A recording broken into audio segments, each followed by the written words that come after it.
Now we have finished the cuff, we've got our 12 rows of fabric, so that was a total of 24 times backwards and forwards, 12 rows of fabric, and we're ready to start on our 2-colour brioche.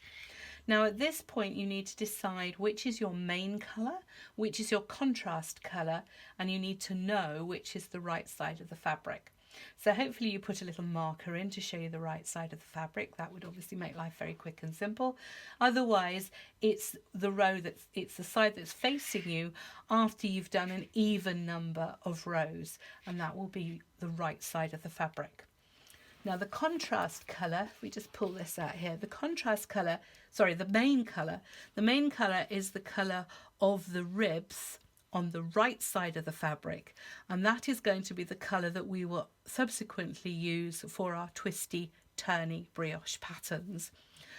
It might be that the main colour is the same colour as the cuff, and it might be that it's different. Here we've got in this grey and yellow version, so this is the main colour here, and we've used the main colour going up. Here we've used a contrast colour in the cuff, and then the main colour has become the yellow that we've introduced afterwards. It doesn't matter which way you do it, but you just need to make that decision right now. So for this, I'm making the pair to this one. So I'm going to introduce the yellow as the main colour. Now the reason you need to know that is the next row that you're going to do must be in the main colour.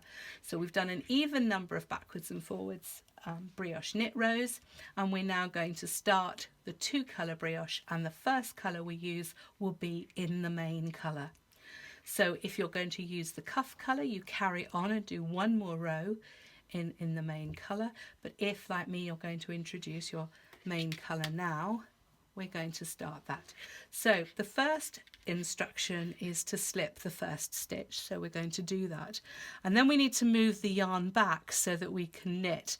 Now we're not actually going to use the blue, we're going to carry on in yellow. So at this point I'm going to lay that across and then start working with the yellow at the back. Now when you add colours in to brioche, it's not necessary to knot the yarns. All I would say is leave a decent sized tail, and what we'll do is we'll weave these in afterwards. But a knot isn't necessary. If these colours become a little loose, you can just give them a tug, but actually they sit in quite well. Now the first row of the brioche is exactly the same as the row that you've been working so far. So this is the main colour on the right side of the fabric. So you'll see we're doing a brioche knit, yarn forward, slip the stitch, brioche knit, yarn forward, slip the stitch. And we're just going to continue that all the way across our row. And you'll see that what you're starting to get here now is we get the yellows coming in, but there are also some blue stitches still, which are the slipped stitches. So we're brioche knit, yarn forward, slip a stitch, brioche knit, yarn forward, slip the stitch. Now you're just seeing here, actually it's worth paying attention to what you're doing. Sometimes when you've been squishing up your stitches a bit, you see here some of these, the slip stitches, sometimes they get lost underneath the slip stitch and you have to just go looking for it a little bit. That can happen. Don't ever worry about it, just make sure you're knitting what you expect to knit. Oops, oop, that didn't work, did it? There we go. And then we get to the end, we slip the stitch. Now this time we're going to take the yarn over and then all the way around, because we're going to slip the last stitch. So we're just leaving the yarn tail in front. Now we've worked the first row of our colour, our main colour. We now need to work the contrast colour, so that's the blue. So in effect we're going to work this side in blue, but we're going to do it from the front side. So what we're going to do is slide these back, and this is why you need double pointed needles or a circular needle. We're sliding right the way back to the start, so we don't turn our work, we slide it back. We're then picking up the blue colour. This is the contrast colour, and if you're introducing the contrast colour at this time, you simply bring that in now, having done a main colour row before. So we're picking up the contrast colour. We're again going to slip the stitch. This time our yarn is at the back, and it will be naturally on this rose. And then we are going to bring the yarn to the front, and first of all we're going to slip a stitch and wrap the yarn around the needle. Then we're going to purl, and this is a brioche purl, so we're purling 2 strands together. We are going to slip and wrap the yarn around the needle and then purl. Slip, yarn around the needle and purl. Slip and the yarn, slip the yarn around the needle and purl. Now this purl stitch is called a burp. It's a BRP, which is a brioche purl, and it is commonly known as a burp, which of course will amuse all small children and probably a good few grown-up adults as well. And this is what we're doing as we go across. So we're doing slip with the yarn around the needle and a burp. Slip and a burp. A slip, yarn around and a burp. A slip, yarn around and a burp. And particularly when you're starting out, and even after you've been doing this for a while, it's really good to have a little mantra going so that you just make sure you're knitting the right stitches at the right time, because if you mix them up it doesn't quite work. So burp and a slip, yarn around and a burp, and when we get to the end we're going to move our yarn back and knit the last stitch. Now all that's explained in the pattern. It will tell you about when to slip and when to knit the edges, so I'm not going to go into that in great detail this time, but you can read that in the pattern and it will remind you when you knit the stitch and when you slip the stitch and whether the yarn's in front or behind. And the point about it all is to give you a neat edge, so you'll have one edge in blue and this edge you'll end up in yellow. You'll see that appear in a bit. So we've now worked 2 yarns all the way across, and we've made 1 knit stitch in the main fabric, which is actually still sitting on our needles here, and we've made a purl stitch on the reverse side. So we've worked 1 row of fabric in each colour.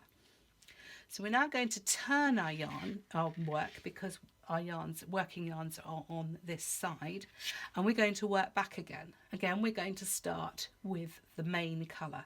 So we always work the main colour first, and this time the main colour is now on the reverse side. So the main colour is going to come up on this front side, and so this side is actually a purl side for the main colour.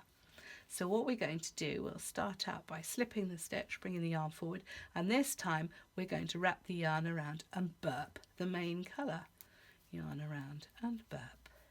Slip, yarn around and burp. Slip, yarn around and burp.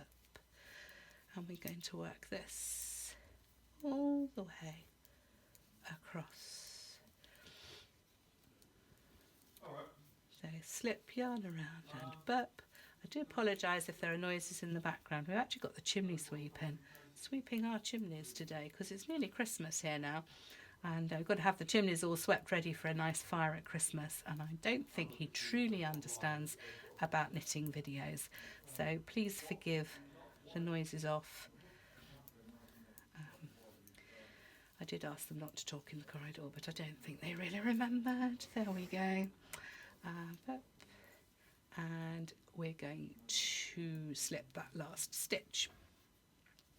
No, we're not. We're going to knit that last stitch, because this is the yellow end. This time we're going to now again move this back, and you can see what we've actually got is the reverse side appearing here. If we look at the front side, you'll see, look, there's the rib starting, there's the main colour rib starting. So we're sliding this back to the beginning, and we're now going to pick up the contrast colour, which is the blue, and this time the contrast colour, this is going to be a knit stitch, because this is the side where we're going to have the contrast colour ribs coming up.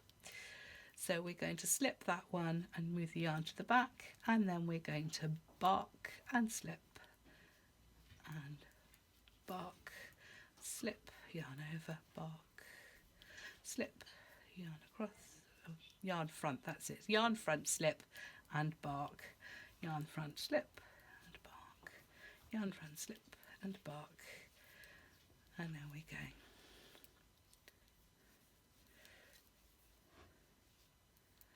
Slip and bark, yarn front, slip and bark, slip and bark. So you mutter to yourself all the time while you're doing your brioche knitting. It becomes a little ritual, and your husband or partner will get used to it. The kids will just laugh. Bark, yarn front, and then we're just going around and slipping that last stitch. Now you've got some slightly loose ends there, it's fine, just give them a little tug and that's fine. Now if we look here, we've got our main colour ribs starting, and we've got the contrast colour ribs carrying on through there with the main colour in the background. So that was 4 rows. We worked 4 rows, and we've got 2 rows of fabric being created here, and that's one there and one on your needle. So we work in patterns now of 4 colours. Each time we're looking, 4 rows. So each time we're looking to work 4 rows, and that will give us 2 rows of fabric. So we're doing main colour on the right side, the contrast colour on the right side, and we turn our work around and we do the main colour on the reverse side, and we do the contrast colour on the reverse side. We're always working in that pattern. So if you see your 2, look for where your 2 working yarns are. This is going to tell us which row we're on. If you have 2 yarns at the same end, you are now working, you need to work the main colour next. So we would work yellow in this case. If you've got working yarns at opposite ends, then you know you're going to work the contrast colour next. If when you've got your yarns, you've worked out which yarn you're going to work next, if you're looking at a right side, then you're working a main colour knit bark row on the right side, and if you are looking at the wrong side, then you're going to be working a wrong side row, whether it's knit or purl, depending on the main colour or the contrast colour. So just think about the order in which you work the rows, and it does become apparent then which row you're on, and you can work it out. There's a little chart in the pattern which tells you which row you're on, depending on where your yarns are and which row is which side is facing you.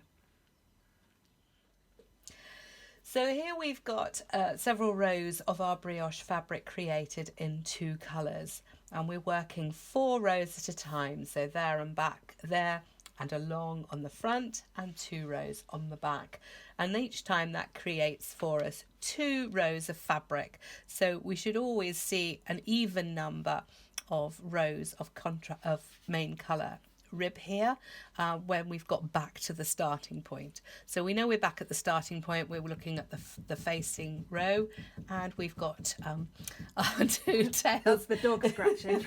Dog is now scratching. We've had chimney sweeps, and now we've got dogs. Never mind, the lovely Iris is still with us. So I've got 1, 2, 3, 4, 5 and 6 on the needles, so that's an even number of rows, so that all makes sense.